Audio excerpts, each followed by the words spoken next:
Ever buy a perfect pair of jeans except for the length? Don't worry, today I'll show you how to hem your jeans so they look nice and professional. Let's get started. First, try on your jeans with the shoes you plan to wear. This gives you the most accurate length. Stand straight and fold the hem to your desired finish point. Use a clip or pin to hold it in place. Now take the jeans off and lay them flat. Measure from the bottom edge up to your marked fold.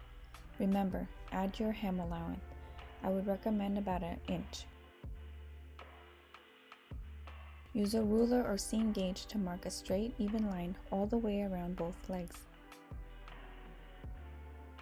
Once everything looks consistent, go ahead and cut. Take your time here. Clean cuts make clean hems. If the denim is thick, use sharp fabric shears or a rotary cutter for a smooth edge. Fold the raw edge up by a ½ inch. Press it lightly with your fingers, then fold it to create your 1-inch double hem. This gives the jeans a strong, durable finish that won't fray.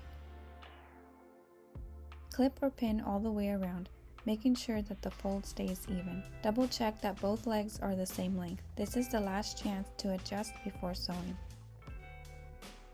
If your denim is thick at the side seams, tap the area with a hammer or use a hump jumper to help your machine climb smoothly. Set your machine to a straight stitch. Use denim thread if you want that classic jeans look. Start sewing at a side seam, back stitching to secure your stitches. Sew slowly around the entire hem, guiding the fabric but not pulling it. When you reach the beginning, overlap your stitches slightly and back stitch again. Repeat for the second leg. A longer stitch length around 3.0 sews more smoothly through denim and looks more professional. Finish by giving the hem a good press with a steam iron. This sets your stitches, smooths out the fold, and makes the hem look crisp and polished. And that's it! Your jeans are now perfectly hemmed and ready to wear.